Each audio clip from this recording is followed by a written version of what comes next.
മാർപ്പാപ്പയുടെ മൃതദേഹം ഇന്ന് വത്തിക്കാനിലെ കാസ സാന്റ മാർത്ത ചാപ്പലിലെത്തിക്കും. ഇവിടെ നടക്കുന്ന പ്രത്യേക പ്രാർത്ഥനാ ശുശ്രൂഷകൾക്ക് കർദിനാൾ കെവിൻ ഫാറൽ നേതൃത്വം നൽകും. മാർപ്പാപ്പയുടെ സംസ്കാര ചടങ്ങുകളെക്കുറിച്ചുള്ള കൂടുതൽ വിവരങ്ങൾ വത്തിക്കാൻ ഇതുവരെ പുറത്തുവിട്ടിട്ടില്ല. മെറിൻ മേരി ചാക്കോയുണ്ട് ഇപ്പോൾ ഇന്റർനാഷണൽ ഡെസ്കിൽ നിന്ന്. മെറിൻ, എന്തൊക്കെയാണ് പുതിയ വിവരങ്ങൾ? മെറിൻ. ഉന്മേഷ്, തങ്ങളുടെ ഏറ്റവും പ്രിയപ്പെട്ട ഇടയന് അല്ലെങ്കിൽ തങ്ങളുടെ വലിയ ഇടയന് കണ്ണീരോടെ യാത്രാമൊഴി അല്ലെങ്കിൽ വിട നൽകുകയാണ് വിശ്വാസ സമൂഹം, പ്രത്യേകിച്ച് ആഗോള കത്തോലിക്ക വിശ്വാസികൾ. ഫ്രാൻസിസ് മാർപ്പാപ്പയുടെ മൃതദേഹം അല്പസമയത്തിനകം അല്ലെങ്കിൽ ഇന്ത്യൻ സമയം രാത്രി 11:00 കൂടെയാകും കാസ സാന്റ മാർത്ത എന്ന ചാപ്പലിൽ എത്തിക്കും. അവിടെ പ്രത്യേക പ്രാർത്ഥനകൾ നടക്കും. അദ്ദേഹം താമസിച്ചിരുന്ന വസതിയോട് ചേർന്നുള്ള ഒരു ചാപ്പലാണിത്. അവിടെയായിരിക്കും പ്രത്യേക പ്രാർത്ഥനകൾ നടക്കുക. ഈ പ്രാർത്ഥനാ ശുശ്രൂഷകൾക്ക് കർദിനാൾ ഫെറൽ ആയിരിക്കും നേതൃത്വം നൽകുക. കർദിനാൾ കെവിൻ ഫെറൽ ആയിരിക്കും നേതൃത്വം നൽകുക. ഈ കർദിനാൾ ഫെറൽ തന്നെയാണ് ഈ ഫ്രാൻസിസ് മാർപ്പാപ്പയുടെ മരണവിവരം ലോകത്തെ അറിയിച്ചത്. അദ്ദേഹം തന്നെയാണ് അത് വത്തിക്കാൻ്റെ പേജിലൂടെ ഈ ഒരു മരണവിവരം ലോകത്തെ അറിയിച്ചത്. അദ്ദേഹം തന്നെയാണ് ഇപ്പോൾ ചടങ്ങുകൾക്ക് നേതൃത്വം നൽകുക. ഇന്ത്യൻ സമയം രാത്രി 11:30 ആ പ്രാർത്ഥനാ ശുശ്രൂഷകൾ നടക്കുക.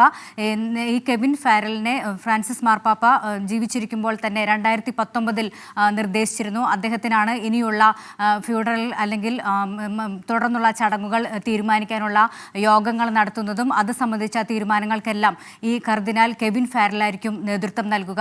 ഇത് സംബന്ധിച്ച ചുമതലകളാണ് നേരത്തെ തന്നെ ഫ്രാൻസിസ് മാർപ്പാപ്പ നൽകിയിരുന്നത്. അതനുസരിച്ച് തന്നെയാണ് ഇപ്പോൾ ചടങ്ങുകൾ നടക്കുന്നത്. മാത്രവുമല്ല, സെന്റ് പീറ്റേഴ്സ് സ്ക്വയറിൽ ഇപ്പോൾ ലോകത്തിൻ്റെ വിവിധ ഭാഗങ്ങളിൽ നിന്നുള്ള വിശ്വാസികൾ പ്രവഹിക്കുകയാണ്. തങ്ങളുടെ പ്രിയ പാപ്പായ്ക്ക് അല്ലെങ്കിൽ എപ്പോഴും പുഞ്ചിരിച്ചുകൊണ്ട് സുസ്മേരബദ്ധനായി പുഞ്ചിരിച്ചുകൊണ്ട് കാണപ്പെട്ട പോപ്പിന് വിട നൽകാൻ വേണ്ടി ലോകമെമ്പാടുമുള്ള വിശ്വാസികൾ സെന്റ് പീറ്റേഴ്സ് സ്ക്വയറിലേക്ക് പ്രവഹിക്കുകയാണ്.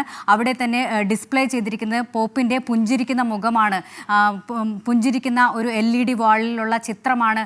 പോപ്പിന് വിട ചൊല്ലിക്കൊണ്ടുള്ള ഒരു ചിത്രമാണ് അവിടെ പ്രദർശിപ്പിച്ചിരിക്കുന്നത്. അവിടെ ഇപ്പോൾ പ്രത്യേക പ്രാർത്ഥനകളെല്ലാം തന്നെ നടക്കും. വത്തിക്കാനിൽ മാത്രമല്ല, ലോകത്തിൻ്റെ വിവിധ ഭാഗങ്ങളിൽ പോപ്പിൻ്റെ ഒരു വിയോഗത്തിൽ പ്രത്യേക പ്രാർത്ഥനകളെല്ലാം തന്നെ നടക്കുന്നുണ്ട്. നേരത്തെ തന്നെ അല്പം മുമ്പ് തന്നെ US പ്രസിഡന്റ് ഡൊണാൾഡ് ട്രംപ് പറഞ്ഞത് ഒരു നല്ല മനുഷ്യനെയാണ് നഷ്ടമായത്. He was A good man എന്നാണ് പറഞ്ഞത്. അദ്ദേഹത്തിൻ്റെ ഈസ്റ്റർ ദിന സന്ദേശത്തിലാണ് പറഞ്ഞത്. മാത്രവുമല്ല, ഇപ്പോൾ അമേരിക്കയുടെ പതാക പകുതി താഴ്ത്തിക്കെട്ടാനും ഇപ്പോൾ അദ്ദേഹം നിർദ്ദേശം നൽകിയിട്ടുണ്ട്. ഇന്ത്യയും ഔദ്യോഗിക ദുഃഖാചരണം പ്രഖ്യാപിച്ചിട്ടുണ്ട്. 3 ദിവസത്തെ ദുഃഖാചരണമാണ് പ്രഖ്യാപിച്ചിരിക്കുന്നത്. ഇതെല്ലാം ചൂണ്ടിക്കാട്ടുന്നത് അത്രത്തോളം ജനപ്രിയനായിട്ടുള്ള, അത്രത്തോളം ജനകീയനായിട്ടുള്ള ഒരു പോപ്പായിരുന്നു ഫ്രാൻസിസ് മാർപ്പാപ്പ.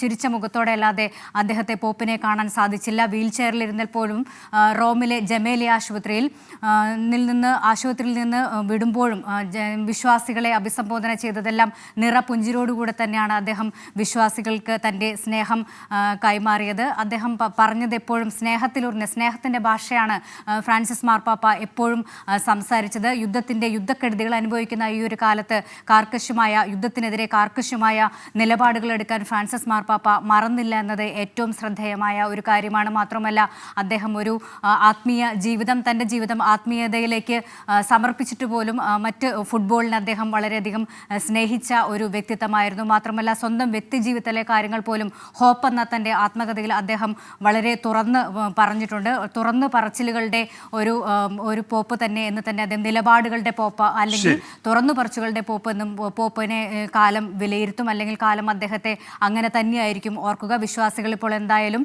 തങ്ങളുടെ പ്രിയ പാപ്പയ്ക്ക് അന്തിമോപചാരം അർപ്പിക്കാൻ സെന്റ് പീറ്റേഴ്സ് സ്ക്വയറിലേക്ക് പ്രവഹിക്കുകയാണ്. ഉന്മേഷ്. മെറിൻ മേരി ചാക്കോയാണ് ഇന്റർനാഷണൽ ഡെസ്കിൽ നിന്ന് വിവരങ്ങൾ നൽകിയത്.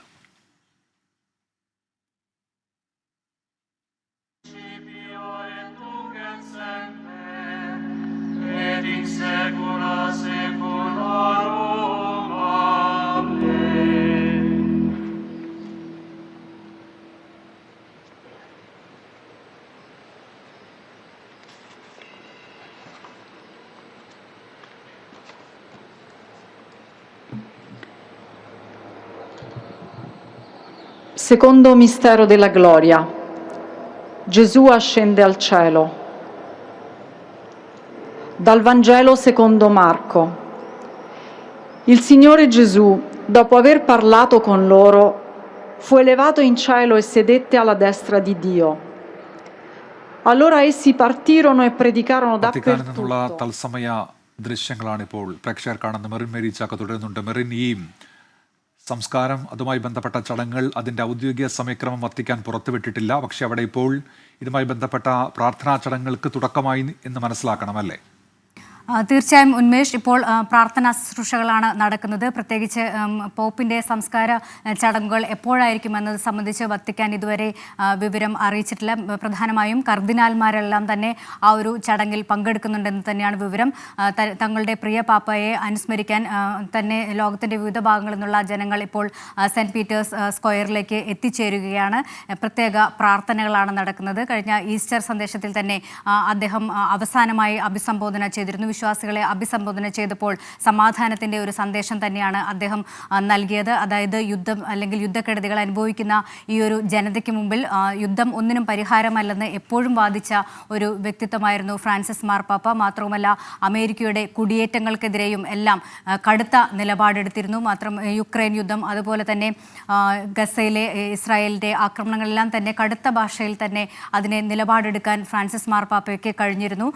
അതുകൊണ്ട് തന്നെ ഏറ്റവും ജനകീയമായിട്ടുള്ള ഒരു വ്യക്തിത്വമാണ് ഫ്രാൻസിസ് മാർപ്പാപ്പയുടെ. റോമൻ കത്തോലിക്ക സഭയുടെ അല്ലെങ്കിൽ ആഗോള കത്തോലിക്ക സഭയുടെ ചരിത്രത്തിലെ ഏറ്റവും ജനകീയനായിട്ടുള്ള പീപ്പിൾസ് പോപ്പ് എന്ന് തന്നെയാണ് അദ്ദേഹം അറിയപ്പെടുന്നത്. അത്രയ്ക്കും ജനസമ്മതനായിട്ടുള്ള ഒരു ഫ്രാൻസിസ് മാർപ്പാപ്പയായിരുന്നു. അദ്ദേഹത്തിൻ്റെ തുറന്ന് പറച്ചിലുകളാണ് കൂടുതലും അദ്ദേഹത്തെ ജനപ്രീതി നേടിയിരുന്നു. അതായത് ഹോപ്പ് എന്ന പുസ്തകം 80 രാജ്യങ്ങളിലധികമാണ് അത് പ്രസിദ്ധീകരിക്കപ്പെട്ടത്. അതിൽ അദ്ദേഹം തൻ്റെ തുറന്നെഴുത്തുകളിലൂടെ തന്നെ അദ്ദേഹം തൻ്റെ നിലപാടുകൾ പല കാര്യങ്ങളിലും വ്യക്തിജീവിതത്തിൽ അടക്കമുള്ള കാര്യങ്ങൾ അദ്ദേഹം തുറന്നെഴുതിയിരുന്നു. ഇപ്പോൾ ഫ്രാൻസിസ് മാർപ്പാപ്പയുടെ വിയോഗത്തെ തുടർന്നുള്ള പ്രത്യേക ചടങ്ങുകളാണ് സെൻറ്റ് പീറ്റേഴ്സ് സ്ക്വയറിൽ ഇപ്പോൾ നടക്കുന്നത്.